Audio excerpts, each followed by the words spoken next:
Today, we're going to talk a lot about mindset because mastering the mindset to healing a voice disorder is paramount to actually following through and crossing the finish line of healing. My name is Kathy, and I'm so happy you guys are here. Welcome to my channel. This is important. This is really important information, and I think that you're going to leave today's session with some new ideas and a new lease on how you're going to approach this whole thing. Because let's face it, our brain is dictating so much of what's going on. Our brain is dictating our thoughts. Our thoughts are dictating our emotions. Our emotions are dictating our energetic frequency. And also, the brain is dictating our actions. So ultimately, what we decide to follow through with and take action on. So these are all so important to crossing the finish line. Like I said before, we want to give ourselves as much momentum as possible. And what you don't realize is that we are running old programs. So the brain is like an old-fashioned computer. And when we come into this world, we are basically the old kind of computers that used to have to put the floppy disks in there to get it to actually do anything. So we came in kind of with a clean slate. And through what information we take in, subconsciously or consciously before age 7, dictates a lot of the programming that we run on then for the rest of our lives. So oftentimes we are not even necessarily aware that we're starting to absorb the behaviors around us, the observing what occurs in our households as children growing up. We observe everything and we make decisions. Either sometimes it's like I'll be like my mom or dad, or I won't. Either way, we set these patterns kind of from that point in time, which is probably a long time ago for most of us. So what we don't realize is those programs are running just beneath the surface all the time. And our conscious mind is only running the show about 5% of the time. The rest of the time, it's our subconscious mind that's gearing our thoughts, our actions, and our emotions too, for that matter, because the thoughts are dictating the actions. So how in the world do we begin to deprogram or reprogram, upgrade our programming from how we came into this world? Well, we have to first and foremost recognize that the old programming isn't working for us. How do we know this? Well, our nervous systems are dysregulated and our voices aren't working properly because of that. So what we have to do is begin to turn things around little by little, 1% change every day. And what we're going to do is start analyzing how we are feeling at any given moment during the day. We're going to start analyzing what are our beliefs and what thoughts are actually triggering those emotions. So it's sort of like you can reverse engineer it if you want to. Start off with whenever you're triggered, because ultimately that is a clue. When we get triggered emotionally and we're set off, we're not calm and peaceful anymore, we know that one of our old wounds is getting activated. One of our old faulty beliefs is coming in loud and clear. And that generally is because our primordial brain, which is the survival-based brain, is the one in charge of the thoughts and the feelings at that moment in time whenever we're getting triggered. What we have to do is flip off that auto switch and turn on our conscious mind once again. Because our conscious mind can reason that perhaps whatever else is going on around us, say you're triggered by your significant other, which is quite common. You know, a lot of times we make those things about us. If our partner, our significant other, is having a failure to regulate his or her emotions at any given time, then oftentimes we start making it about us. So what we have to do is stop the pattern, stop the process. Whenever we're triggered, we have to immediately pattern interrupt it. And a pattern interrupt is very, very simple. It's simply changing your state, your physical state. And we do this by going outside, putting our feet on the grass. We can run our hands under cold water. We can dance it out. We can do a quick little couple exercises. We can divert our own attention to a funny video or something else that actually calms us down, that we know is a go-to thing that's going to alleviate any sort of problems regulating our nervous system. And then once we sort of get a handle on it, we've changed our state, we're like, I've calmed myself down, then we can take a little look and go to a 30,000 feet vantage point and kind of look down and put our God goggles on. I like to say, when we wear our God goggles, we can look down from God's point of view. It's a neutral point of view, because God is not, he's not judging us. He loves all of us, right? So when we make mistakes, obviously, it's not the favorite thing. However, God knows why we made those mistakes. God knows our past. And so when we are looking down on our situation from 30,000 feet, we can be a little bit less biased. Let's put it that way.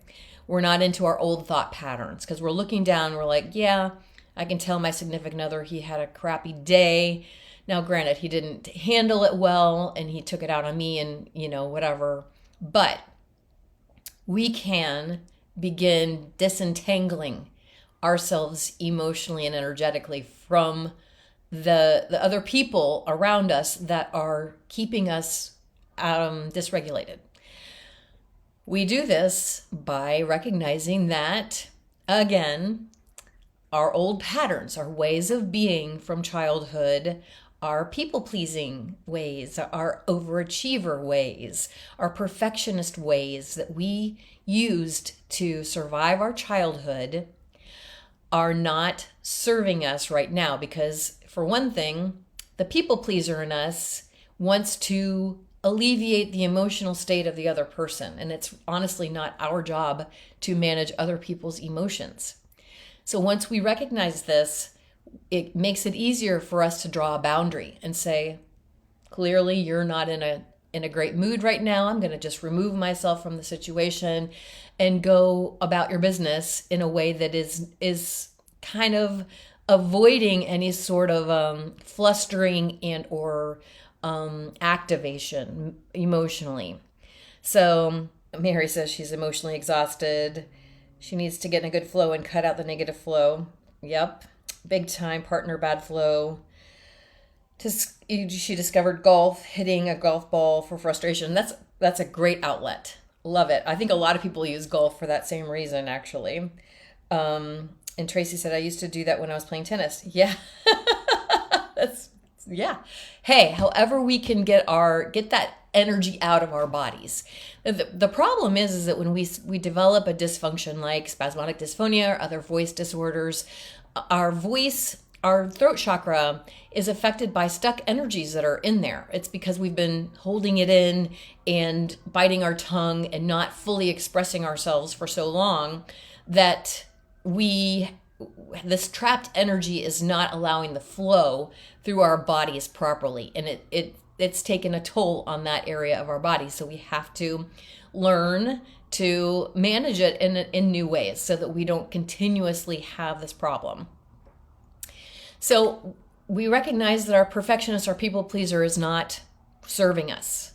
And then if you guys are serious about healing your voices, I suggest that you start thinking of yourselves in a very powerful warrior position. You are going to be your own superhero that's going to get you out of this situation, that's going to get you out of this dysfunction with your nervous system, and you're going to bring yourself back home and come back to a fully functional body. So in doing that, when I say it like that, that's like a pretty important mission. I would suggest that you start getting into that part of your persona more and more each day. That healing warrior sets boundaries with other people. That healing warrior monitors what you're putting into your brain, what goes into your ears, what goes into your mouth, what you're eating, what environment are you allowing yourself to be in. The healing warrior wants to heal your voice, heal your body, heal your spirit more than anything. So the more we can get in touch with that inner healing warrior, the better for our long-term healing trajectory. Because letting the perfectionist or the people pleaser or the overachiever run the show all the time, which is very fear-based. All of those things are very rooted in fear, in that primordial part of the brain where we're fearful of getting cast out of the tribe. Look, I say this all the time. People who, were back in the caveman days, getting cast out of the tribe was an existential threat to them, and they could perish if they were cast out. But I'm telling you that now, setting some boundaries for yourself and taking time for self-care and being very vigilant about what it is that you're doing and, thinking is going to be something that's going to help you thrive, not be a threat to your survival. We need to get into the thriving parts of our lives and get out of the survival part. That's the unfortunate thing, is that the things that helped us survive, those mechanisms that we learned in childhood, are not the ones that are helping us thrive. So when we know this, we become more conscious.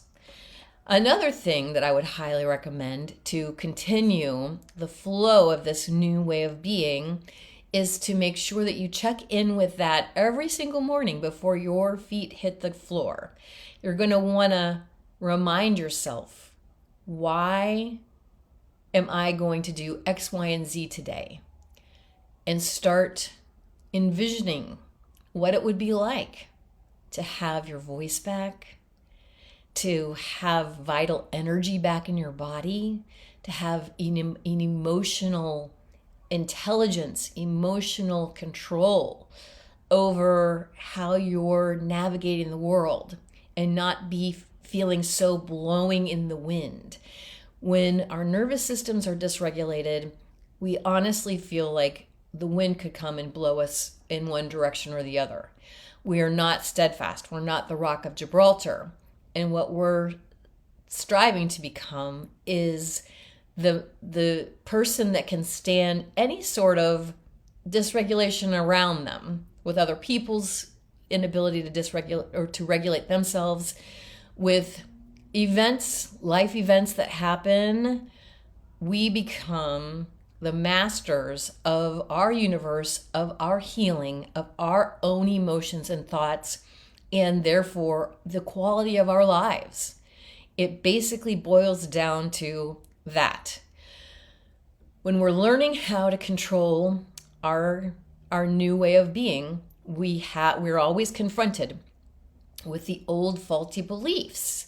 So say you're trying to draw a new boundary for yourself with your significant other, and say, okay, I'm going to step away when you're dysregulated, or whatever it is, or if they want you to go out to a movie and you're just exhausted and you can't muster up the strength, you lovingly just say, I would love to join you another time, but today is not a great day for me, and I'm going to need to prioritize my healing now.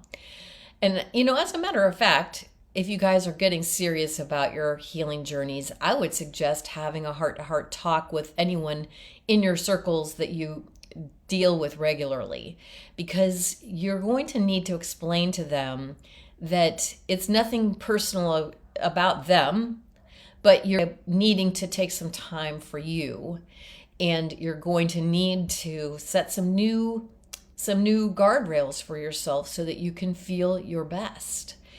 I promise you, all of us are running around in fight or flight and running around like crazy chickens with our heads cut off. Like we have to do all things all the time, and we feel like we have to prove our worth. And I promise you that when you stop allowing that overachiever to run the show, you begin to realize that there is time for you to do self-care. There is time to food prep.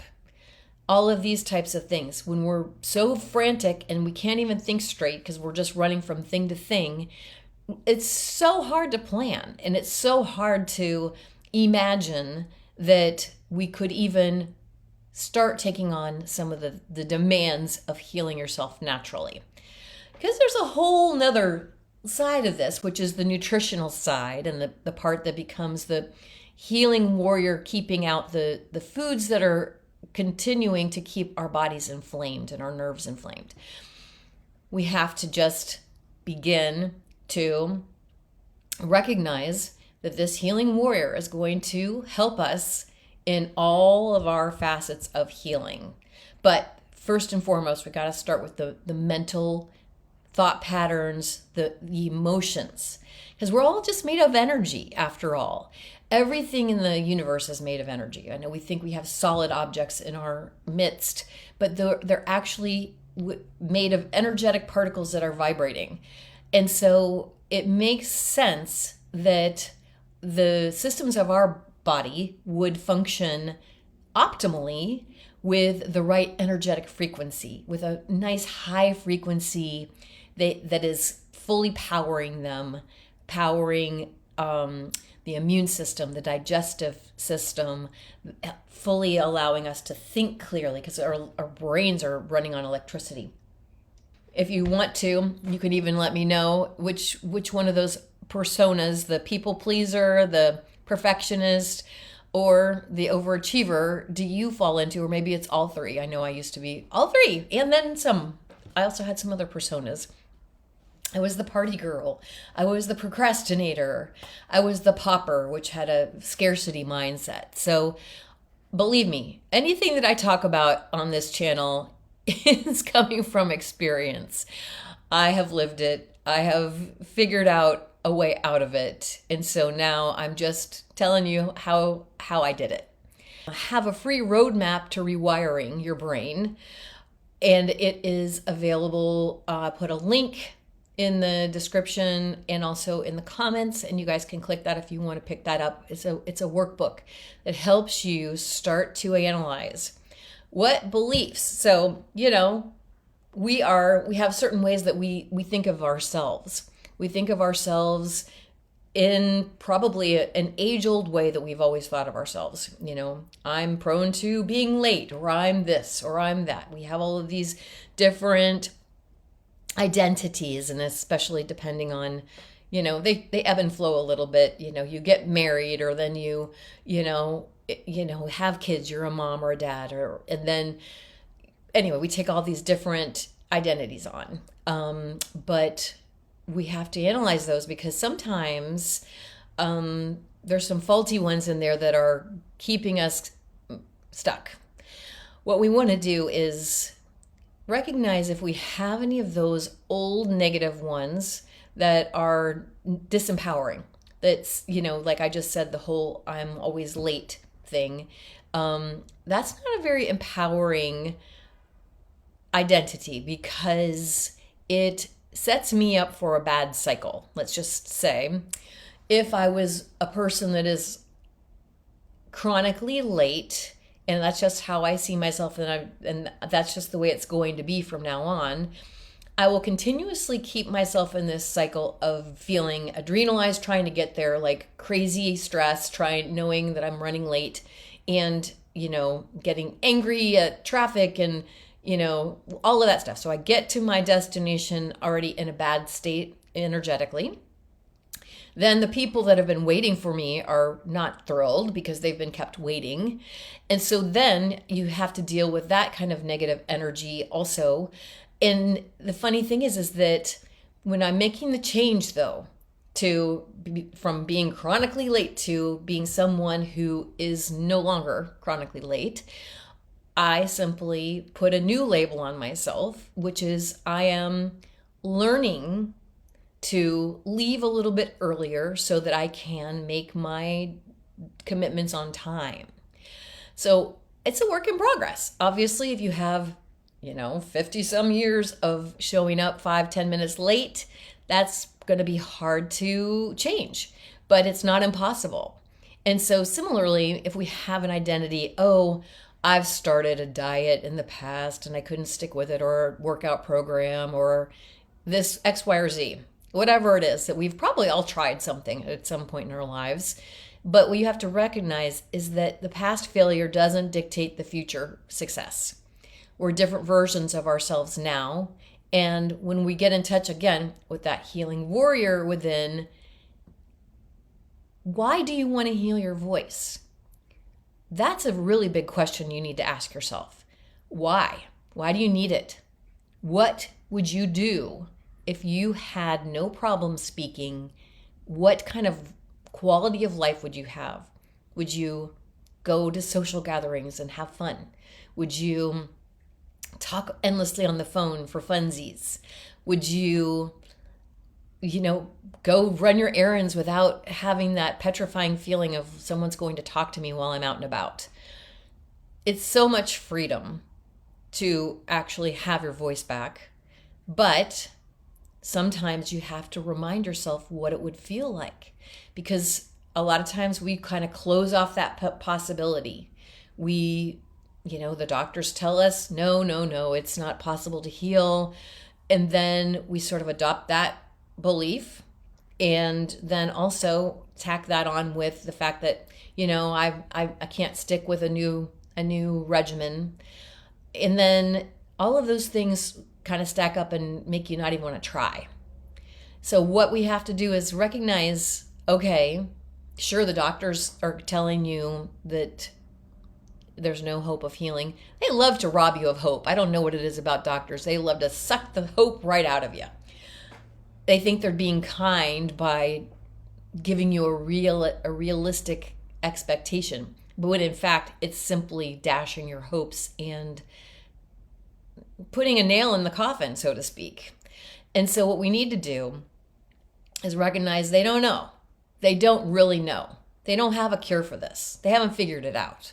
So I'm living proof. I have several clients now that are almost completely healed with their voices. So this is a possibility. I'm not just talking a pipe dream. I'm talking about a real situation for you, but you got to be able to see it for yourself. You got to fully take that belief on and rewire the new possibility in. And we do this by getting in touch with the emotions that are associated with healing our voice.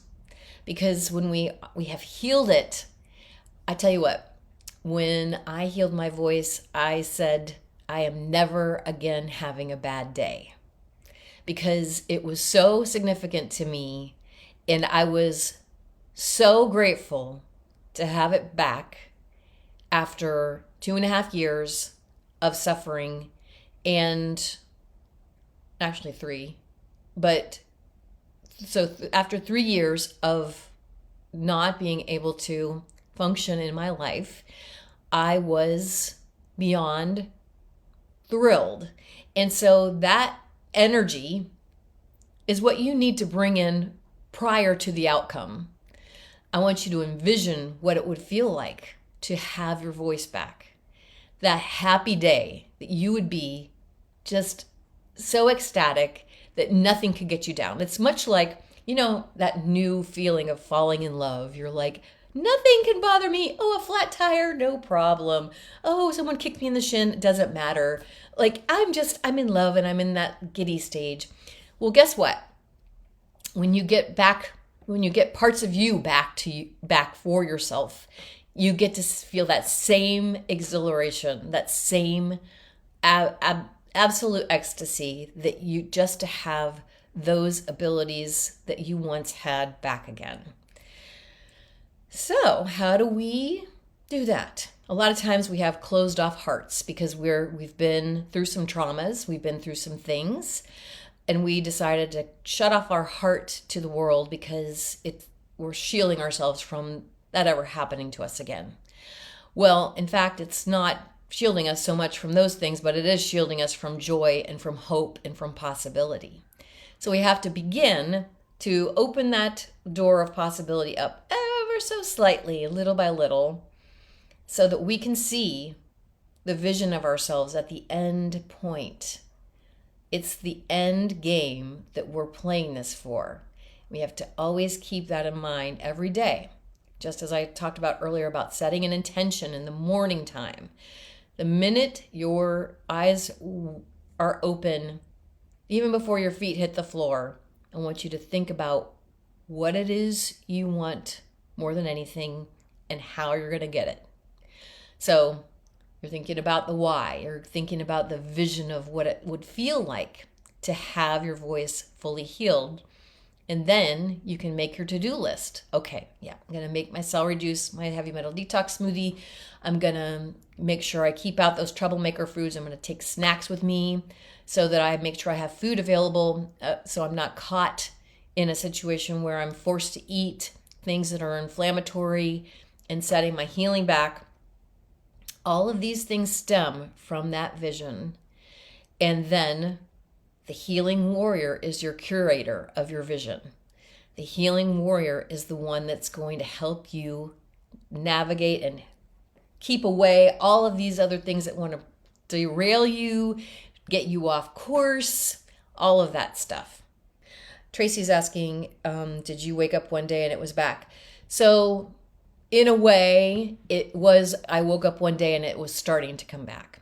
So it was kind of a significant day. It's getting to be the anniversary actually for me on Easter, because it started on Easter Sunday on 2021, April 4th, 2021. And all of a sudden so my ritual every morning was to make my celery juice. And then as I was making my celery juice, I'd practice saying my name every day. And so on this particular day, I said my name, and it was no breaks, no muting, no shaking. I was floored, and I was like, so I kept talking. I was like talking to myself. I'm alone in the kitchen, just talking away. And then 10 minutes later, 20 minutes later, my husband wakes up and he comes out, and I'm like, listen to my voice. I was singing. I was like, oh my God, I was beyond enthusiastic. Now that first day, after about 20, 30 minutes, it started kind of reverting back into some problems. But then the following day, it lasted a little longer. And then by the end of that month, by the end of April, my voice was back fully and I could talk all day. And then I've never looked back since then. I've never lost my voice again, never had an issue. So this healing is permanent. It takes a minute. It doesn't happen overnight. It took me 2.5 years, but it's worth it.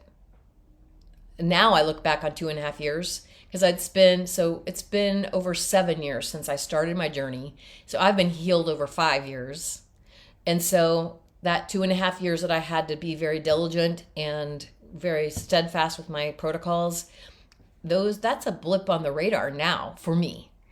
Now at the time, it felt like it was long. And at the time I was like, I didn't have someone guiding me. I didn't have someone telling me this for sure was going to work. So you guys you have an advantage. And I hope that you guys will start using some of my faith in what I'm telling you, because it's no joke. And I believe it to the depths of my being that you guys can heal this. So you just have to set the stage, and you have to begin getting really, really focused on that. And that's part of what we're doing in rewiring our brains. We're learning to focus on what's important and drown out the noise. Drown out those droning thoughts of, what if I don't heal? What if it never happens? What if all of these things happen? You just kind of quiet it down and say, look, I'm going to lean into my faith right now. And Kathy's healed. She has some other people on her roster that have healed. it is possible to heal. And so drowning those thoughts out, again, that's the primordial brain wanting to wake up and say, oh, you're making a mistake, you're wasting your time, you're doing whatever. It's trying to keep us in the same certain box that we've been in. It wants to keep us safe. It wants to keep us from having any disappointment. But what it's actually doing is keeping us trapped, keeping us stuck. Because everything that you want to achieve, any healing in your body, anything in the material world that you want to achieve, is in the land of what you haven't done yet. So even if you've tried some of the protocols that I've suggested, A, how long have you been doing them? And B, have you been consistently doing them? Those are a couple of questions. And then also, how is your nervous system? Are you taking time for self-care? Are you taking time to calm yourself down? Because it's not just the food, and it's so complicated, and that's what makes it challenging. I'm not telling you this is easy. I'm not trying to sell you on something that's like a miracle pill. What I'm telling you is it requires a lot of you in this equation, and but it can be done. So I don't know. For me, it was worth it. And I'm so grateful every day. I have like a whole new lease on life. I really do have like a dream life, because I have such, I get to do God's work, number one, by spreading this word and letting people know that healing is possible where they were hopeless and stuck before. So I get to be a life-changing catalyst for everybody to come across and become different versions of themselves because of that. And so that is such satisfaction for me. I've had an opportunity to get back to doing some performing and singing that I absolutely love to do. And then, it's just, I'm well aware that I'm creating my own reality. So literally, if I get triggered, I don't stay triggered.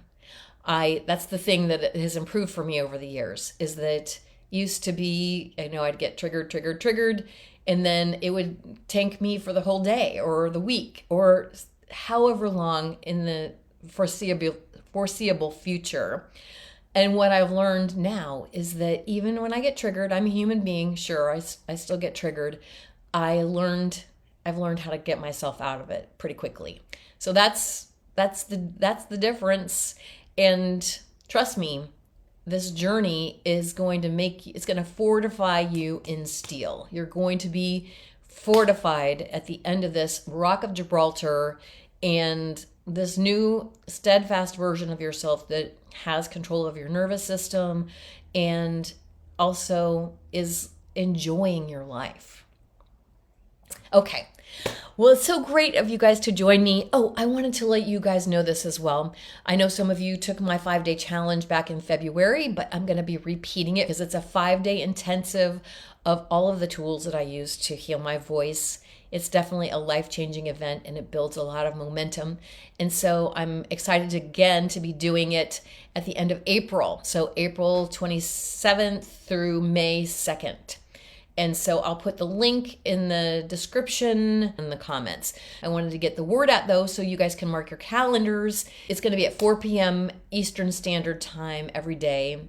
And that will be also replays available for a limited time. As always, there's a VIP version where you could actually then have those replays indefinitely. So that this will also have that option too. If you guys want to do that, you can. And then otherwise, it's going to be a great event. And hopefully we'll have a chance to touch base a lot before then. And, this kind of stuff that I'm talking about today is also what I'll be talking about more formally in the 5-day challenge. I'll do a slideshow and we'll get really in depth into a lot of these, beliefs and identities and things that are lurking beneath the surface that we don't know are holding us back, that are holding us back. So anyway, I love you guys so much. Thank you for hanging out with me today, and I will see you on the next one.